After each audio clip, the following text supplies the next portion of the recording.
이 시편 100편은 개혁주의 신앙의 깃발 찬송으로 알려져 있습니다. 참 예배를 위한 노래이고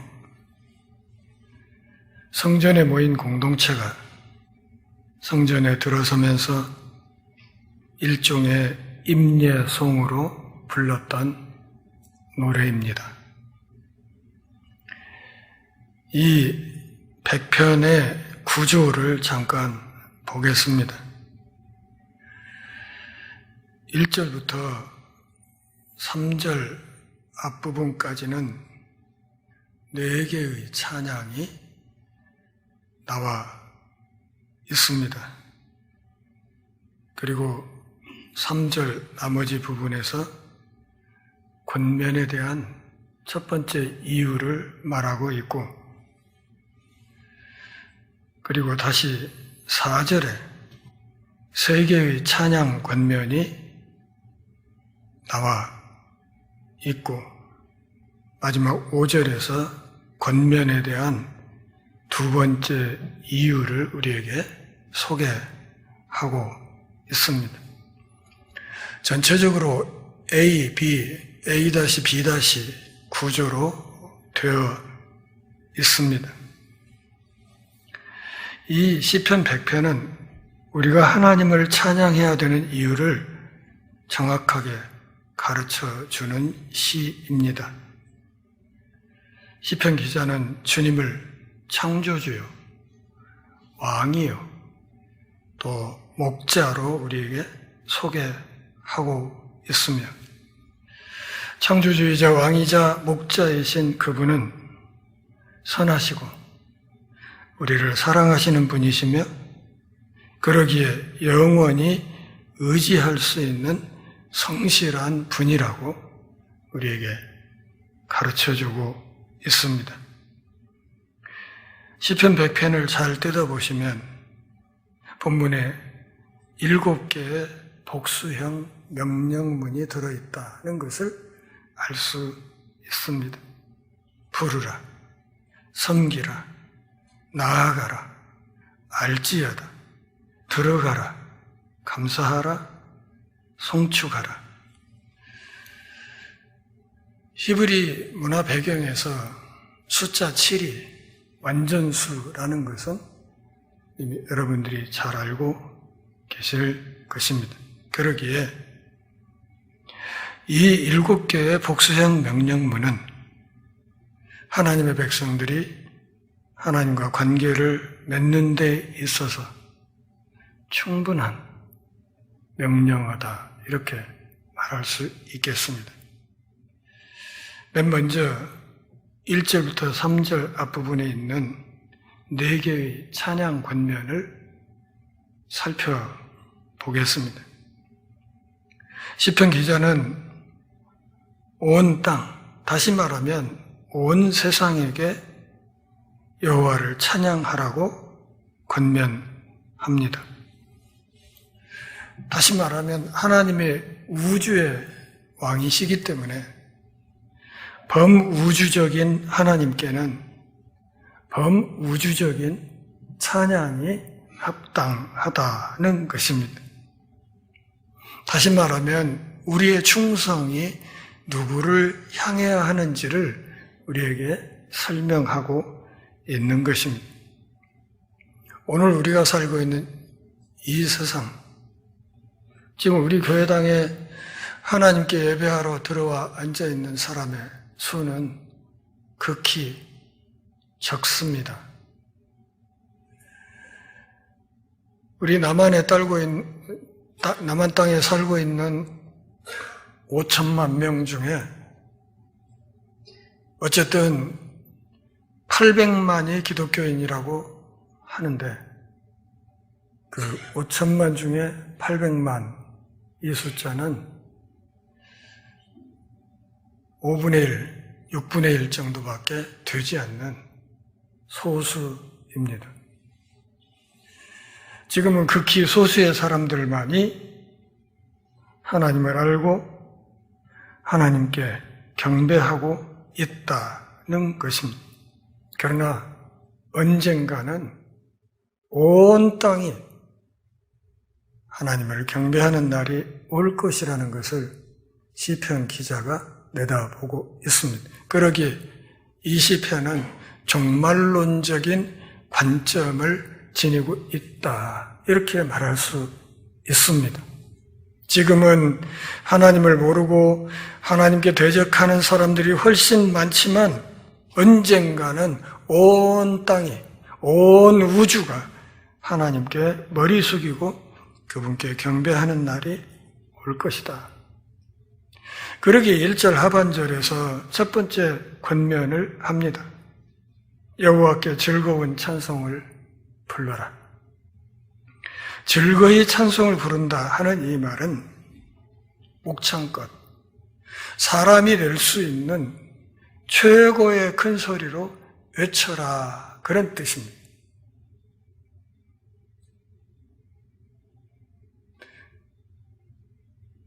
장교들이 병사들을 세워놓고 그러죠. 전방을 향하여 함성 3초 발사, 그렇게밖에 소리가 안 나나? 다시 그러죠. 그러니까 여기 외쳐라 하는 이 말이 그냥 적당히 소리를 내서 외치라는 뜻이 아니라 자신의 성대가 허락하는 최고의 소리로 하나님께 외쳐야 된다, 그렇게 말합니다. 두 번째 권면이 2절 상반절에 있습니다. 섬기라고 말하죠. 여기 섬긴다는 말은 종들이 주인에게 시중 두는 모습을 나타내는 말입니다. 그러기 예배와 섬김은 동전의 양면이라고 말할 수 있습니다. 하나님이 어떤 분이신지 알면 우리는 서로 앞을 다투어서 그분을 섬기려고 할 것입니다. 여호와는 자신이 종으로 선택한 소수에게만 그분을 섬길 특권을 주십니다. 그러므로 선택받은 사람들은 자신의 삶을 오직 하나님을 섬기는 일에 맞추고 기쁨으로 예배하게 되는 것이고, 기쁨으로 예배하는 사람들은 자연스럽게 그분과 그분의 백성들을 섬기게 되는 것입니다. 세 번째 권면이 2절 하반절에 있습니다. 노래하면서 주님 앞에 나아가라. 주님의 백성뿐만 아니라 온 세상에게 나오라고 명령합니다. 노래하면서라는 말은 기쁨으로 흥분된 모습을 나타냅니다. 피조물인 사람이 이런 기쁨을 누릴 수 있는 유일한 방법은 창조주 하나님과 바른 관계를 맺는 것입니다. 그분이 나의 아버지시다. 내가 그분의 자녀다. 그리고 이 세 가지 주제를 한데 묶는 주제가 바로 넘치는 기쁨입니다. 기쁨으로 노래하면서 하나님을 섬겨야 된다. 사랑하는 동역자 여러분, 2023년 한 해 동안 각자의 신앙생활과 예배는 즐거웠는지를 한번 잘 돌아보시기 바랍니다. 3절 상반절에 네 번째 권면이 있습니다. 여호와가 누구신가 깨달으라는 것입니다. 여기 이 알다라는 말은 이 시편의 핵심입니다. 왜냐하면 그분을 알아야 그분을 섬길 수 있기 때문에 그렇습니다. 하나님을 아는 것은 자신은 온전히 들여서 섬기는 것의 기초입니다. 진정한 예배는 하나님을 아는 것에서 시작됩니다. 그리고 하나님을 아는 지식은 오직 하나님께서 계시한 결과라는 사실을 알아야 합니다. 하나님의 나다, 내가 여기 있다. 내가 이런 존재다 하는 것을 알려주실 때 비로소 우리가 그분을 알 수 있고, 그분을 제대로 안다면, 그분이 우주의 왕이시라는 것을 명확하게 인식한다면 누가 하지 말라고 해도 예배할 것이고, 하지 말라고 해도 그분을 자발적으로 섬길 것이다. 이렇게 말하는 것입니다. 두 번째로 권면에 대한 첫 번째 이유를 3절 나머지 부분에서 밝히고 있습니다. 하나님과 우리의 관계에서 꼭 알아야 될 4가지 사실을 우리에게 가르쳐주고 있습니다. 첫째, 하나님은 우리를 지으신 분이시다. 다시 말하면 그분이 창조주 하나님이시라는 것입니다. 둘째, 우리는 그분의 소유다. 그분이 처음부터 목적을 갖고 우리를 창조하셨다는 것입니다. 그러기에 우리가 그분의 소유라는 것이죠. 우리 각자가 이 땅에 21세기 한반도 남쪽 이 호남 지방에 태어나서 살게 된, 그렇게 살도록 하신 하나님의 목적이 있다.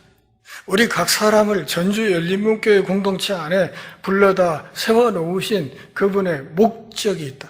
교회 안에서 이러저러한 직분을 우리에게 허락하신 그분의 목적이 있다.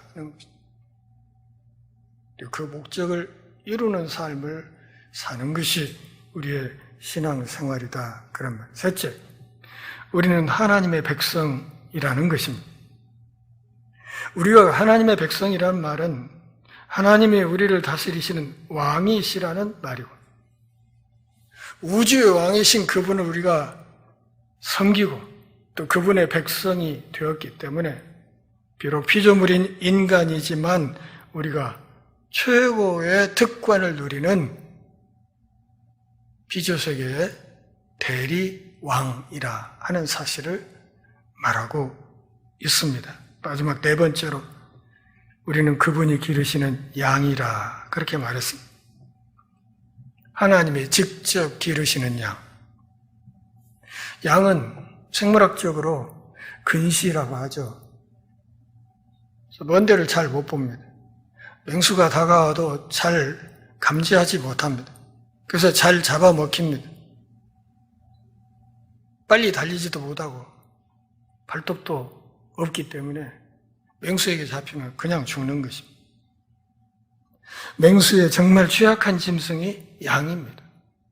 그러기에 시편 23편에서 다윗은 여호와가 나의 목자시다. 그러기에 부족함이 없다. 이렇게 노래하면서 고백하였던 것입니다. 4절을 한번 같이 읽어볼까요? 감사함으로 그의 문에 들어가며 찬송함으로 그의 궁정에 들어가서 그에게 감사하며 그의 이름을 송축할지어다. 그의 궁정이라는 말이 그분이 왕이시라는 뜻입니다. 첫째, 감사한 마음으로 주님의 문에 들어가야 된다. 양을 가두는 우리는 양의 보호처이자 안식처입니다. 맹수로부터 목숨을 빼앗길 염려, 걱정이 없이 안식할 수 있는 곳입니다. 이런 안식처가 있다는 사실에 대해서 감사해야 된다는 것입니다. 둘째, 성전 문을 지나서 성전 뜰에서 주님을 찬양하고 감사해야 된다는 것입니다. 예배의 중심은 찬양과 감사라는 사실을 오늘 우리에게 가르쳐 주는 것이고, 그러기에 찬양대가 얼마나 중요한가를 또한 우리가 알 수 있습니다. 셋째, 하나님의 이름을 송축하는 예배를 드려야 된다고 말합니다. 송축이란 말은 축복이란 말이에요. 그런데 본래 이 축복이라는 말은 또는 강복이라는 말은 윗사람이 아랫사람에게 내려주는 것이 축복입니다. 그런데 우리가 하나님을 축복해야 된다 하는 이 말은 하나님의 구원하시는 은혜를 경험한 사람이 감사한 마음으로 하나님께 반응하는 것을 말합니다. 그러니까 우리가 하나님의 이름을 높여 찬양하는 것. 이것이 하나님을 향한 칭찬인데 이것이 바로 우리가 하나님을 축복하는 행위가 된다. 높으신 하나님의 우리 피조물을 복 내려주시는 것, 그것도 우리가 감사해야 될 일인데 거기에 대한 적당한 반응으로 우리 역시 하나님이 우리에게 하신 일을 인정하고 그분의 덕을 높이는 이 일을 하는 것. 이것이 필요하다고 말하는 것입니다. 예배를 통해서 하나님의 이름을 높이라는 것이죠. 자기 백성에게 복 주시는 하나님은 그 백성의 가장 열렬하고 진솔한 찬양을 받기에 합당하신 분이시다 하는 것을 말하는 것입니다. 5절의 권면에 대한 두 번째 이유가 나타나 있습니다. 5절 같이 읽어보실까요? 여호와는 선하시니 그의 인자하심이 영원하고 그의 성실하심이 대대에 이르리로다.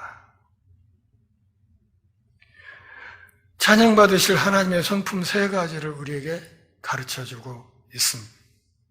하나님 우리 아버지시고 내가 그분의 자녀라면 우리는 아버지 하나님을 닮아야겠죠. 그러기에 여기 5절에서 말하고 있는 하나님의 세 가지 성품은 이 땅에서 하나님의 백성들이 마땅히 닮아가기를 힘써야 될 참으로 귀한 성품이라고 말할 수 있습니다. 자녀들은 부모를 닮지 않습니까? 닮아요. 잘 찾아보면 닮은 게 많습니다. 별걸 다 닮아요.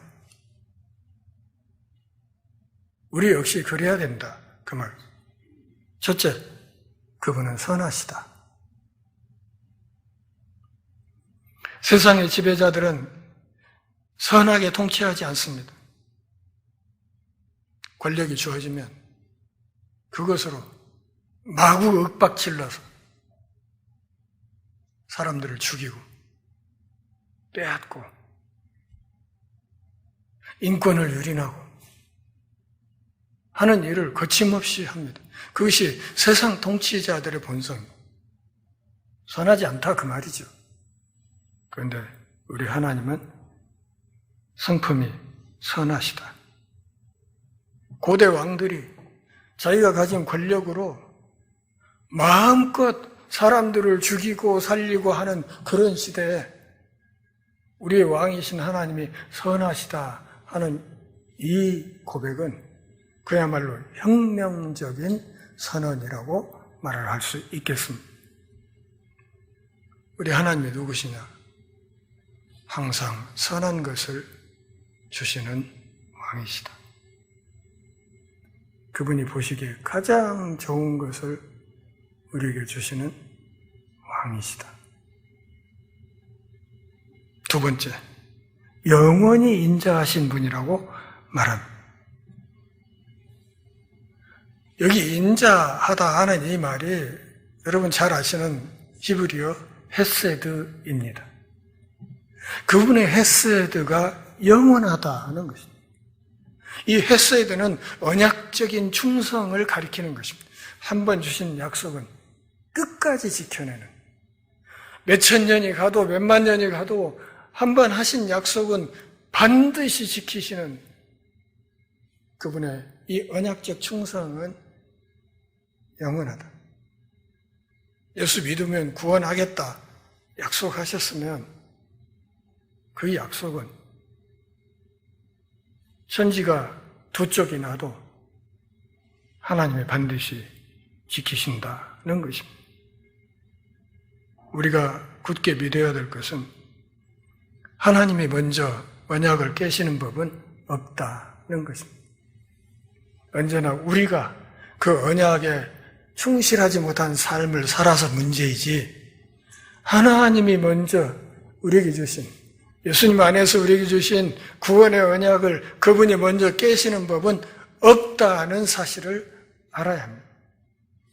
세 번째, 그분의 성실하심이 대대에 이른다. 신앙의 대물림이 중요하다는 거 잘 아실 것입니다. 나만 믿고 새하늘 새 땅에 가고 그러면 모든 게 땡, 그게 아니라는 거죠. 우리는 믿음의 조상이 되어야 하고 하나님이 우리에게 주신 믿음의 후손들에게 우리가 갖고 있는 온전한 믿음을 잘 전수시키고 떠나야 될 책임이 우리 모두에게 있습니다. 성실은 꾸준함을 가리키는 것입니다. 끝까지 책임을 진다 그런 말이죠. 그러므로 우리가 그분의 말씀과 약속을 믿을 수 있다는 것입니다. 성실하신 분이기 때문에 우리가 그분을 믿을 수 있는 것입니다. 이런 하나님께 감사하며 찬양하는 것, 신자가 당연히 해야 될 일이고, 오늘 이곳에 있는 소수의 우리뿐만 아니라 온 세상이 그분을 찬양하고 예배하도록 도전하는 삶을 우리가 살아야 된다는 것입니다. 사랑하는 동역자 여러분, 이 시편의 메시지는 매우 분명합니다. 하나님은 그분의 존재와 행하신 일로 우리의 찬양을 받기에 합당하신 분이십니다.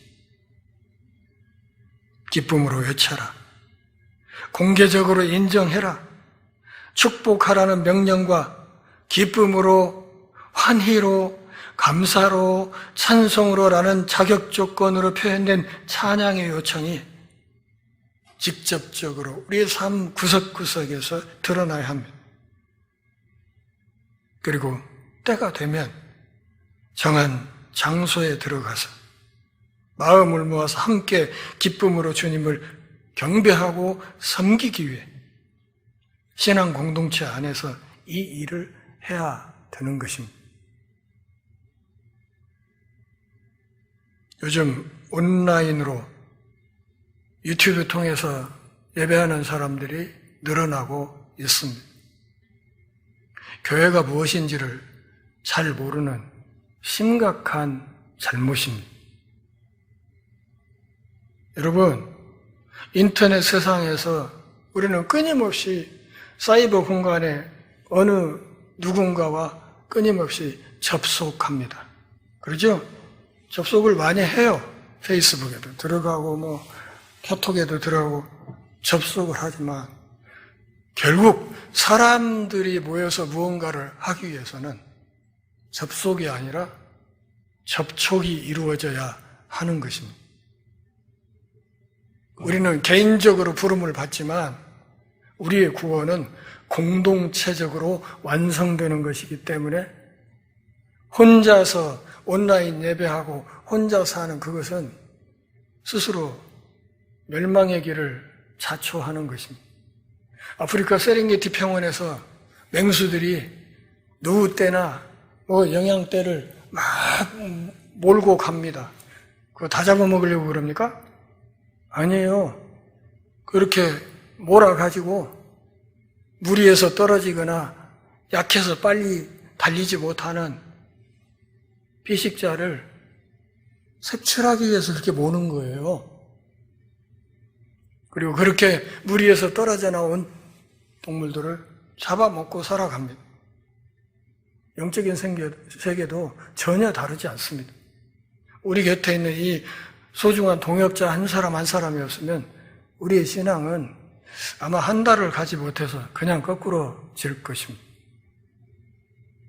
그것이 교회가 그리스도의 몸으로, 그리스도의 신부로 신학적으로 정의되는 결정적인 이유입니다.